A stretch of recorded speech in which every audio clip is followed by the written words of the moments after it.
The Russia-Ukraine drama was the biggest driver of financial markets in 2022. Western sanctions on Russian energy exports catapulted oil and natural gas prices to record levels. The resulting massive negative terms of trade shock, which affected Europe more than elsewhere in the world, drove down the euro to its two-decade lows. The conflict's inflationary impact helped precipitate one of the biggest sell-offs of the global bond market ever recorded. The conflict is a black swan event that on Wall Street will be remembered for a very long time for seriously shrinking the bonus pool. However, the stranglehold of the conflict on traders has been loosening since November. So much so that energy prices are now back below their pre-conflict levels. The euro has regained most of its lost ground against the US dollar, and the bond market staged a massive rally since early November. So what happened? What is the reason for the market's sudden U-turn? If the short-term economic impact of the conflict is waning, is there a long-term impact to worry about? What are the chances the conflict will drag on or even escalate? How might the conflict drive the markets in 2023? Oil prices back to where it was before the start of the conflict. To some extent, this was due to a sizable increase in U.S. oil production as the sanctions on Russian oil were a bonanza for American shale oil producers. U.S. shale oil production is up about 1 million barrels per day since the conflict. But the main reason why oil price has returned to pre-conflict levels is because of the failure of Western sanctions to make a dent on Russian oil exports so far. According to the International Energy Agency, Russia's total oil exports reached 7.7 million barrels per day in October, just 400,000 barrels per day lower than pre-conflict levels. While Russia has been forced to cut its exports to Europe and the US, it's been able to maintain its output by exporting more elsewhere. For example, a decline in Russian seaborne oil exports through its Black Sea port since September has been exactly offset by an increase in its exports through its Pacific ports. Everyone knows that China, India, and Turkey have stepped up their imports of Russian oil.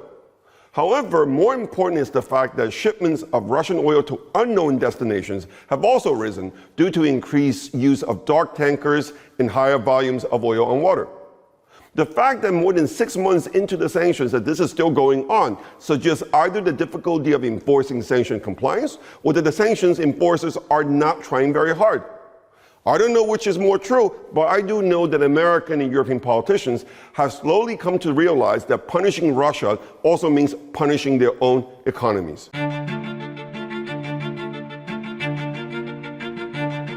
The conflict unleashed a huge negative terms of trade shock around the world that was especially bad for Europe given its massive energy dependency on Russia. Gas accounts for a third of Europe's total energy requirements. Pre-war, more than 40% of Europe's natural gas came from Russia, and it is much more difficult to replace Russian gas than Russian oil, especially in the short term. The resulting surge in electricity price sent the European economy and the euro reeling. However, since late September, the euro has mounted a ferocious comeback against the US dollar. There are two main reasons for this. One, a moderate winter so far and a higher level of natural gas inventory has eased concerns about Europe's ability to meet its heating requirements before next spring. Two, massive fiscal stimulus injected by European governments to help their citizens meet the higher energy costs provided an important cushion against the energy shock. The bottoming of consumer confidence and a pickup in German industrial production over the past 2 months have boosted demand for European assets in the euro. Inflation appears to have peaked, thanks to the decline in energy prices since the end of the summer. Take the US as an example. The energy component of the consumer price index, which accounts for 8% of the index, was down 1.6% in November. In addition, the public transportation component was down 2%. You can see here that the inflation component of US government bond yields has been tracking oil price lower over the past 3 months. The decline in oil prices is an important reason why the interest rate market is pricing sizable rate cuts by the Federal Reserve already for the second half of next year.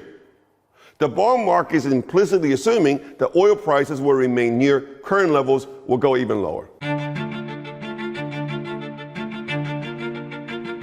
So oil's down, euro's up, and bond yields are down. If I didn't know better, I might think the war will soon be over. I might think the market knows something that I don't. Yet the war appears far from being over. In fact, the worst has yet to come. The war might have been over if the U.S. had stopped sending money and arms to Ukraine.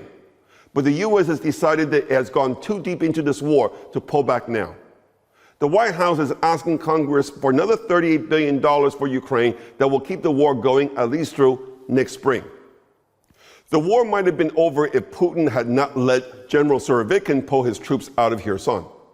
But Putin appears to be giving full rein to Surovikin, who seems more interested in building and streamlining defensive lines than going on a new offensive. So money continues to pour into Ukraine, and the Russians are getting ready for a long war. Yet both sides know that time is not on their side. My polarization survey with Rewe, a Toronto-based online survey technology company, shows that only 52% of Americans believe they should continue to support Ukraine even in the face of temporary economic pain. This is the lowest reading among G7 countries. With the Democrats having lost control of the House, the Biden administration will not be able to count on Congress to pony up for Ukraine for much longer. Without American money, it will be impossible for Ukraine to go on fighting. This is why both the Biden administration and Zelensky are under pressure to score a decisive win against Russia before the money runs out. Putin may be planning for a long game, but the economic cost of the war will be going up for him in 2023. The International Energy Agency estimates that Russian oil revenues fell last month, despite a boost in production due to lower prices. It is very likely that the decline is set to continue in 2023. Especially with the European sanctions on Russian oil products that is set to kick in on February 5th. Meanwhile, there are reports this week that Hannover Re and Munich Re, two of the biggest reinsurers in the world, will cease to underwrite any kind of risk related to the conflicts in Ukraine from the start of next year. Shipping Russian oil at any price will become a much more hazardous affair in 2023.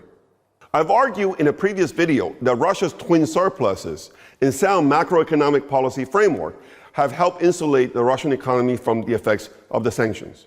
I've also argued that import substitution is helping to keep the Russian unemployment rate low. However, Russian retail sales remain 10% below the pre-war levels, and import restrictions are hampering the recovery of domestic industrial production. While Putin appears to still enjoy strong public support for now, he needs to convince the Russian people that he is fighting a winnable war. To convince the Americans that Ukraine cannot win the war, he needs to wrestle from Zelensky the control of the Ukrainian defense line from Bakhmut all the way down to Marinka. The bottom line is that the war is here to stay, and that the risk is that we will see escalation before de-escalation.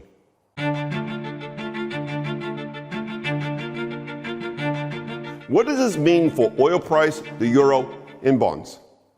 I've argued in another video that risk premium on oil price is too low. Any escalation of the war will see its risk premium go up. Of course, much is also riding on the global demand outlook, especially Chinese demand following Beijing's recent decision to relax zero tolerance. The International Energy Agency is forecasting an increase of 1.7 million barrels per day in Chinese demand next year. What about the euro? While global recession could change the outlook for oil price, the euro will be even more vulnerable in a global recession.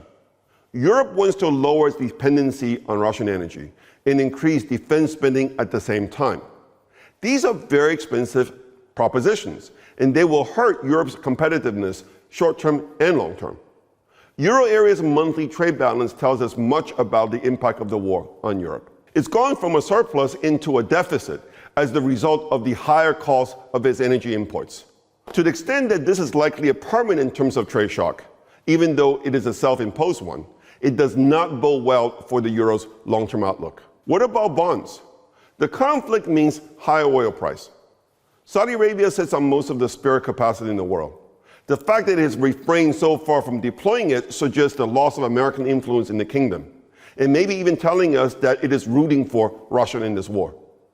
Meanwhile, the productivity of U.S. shale oil rigs is declining. Higher oil price means higher probability of stagflation.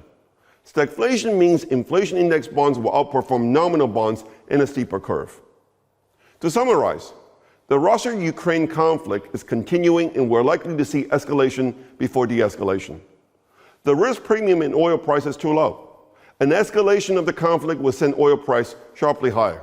The Russia-Ukraine conflict has dealt a possibly permanent hit to Eurozone's competitiveness that has lowered the euro's valuation. The Russia-Ukraine conflict is negative for bonds, but more for nominal than inflation index bonds. If you got something out of this video, please hit like and subscribe to my free YouTube channel. If you want to learn more about my investment strategy, come visit us at davidwuunbound.com. Thank you for listening.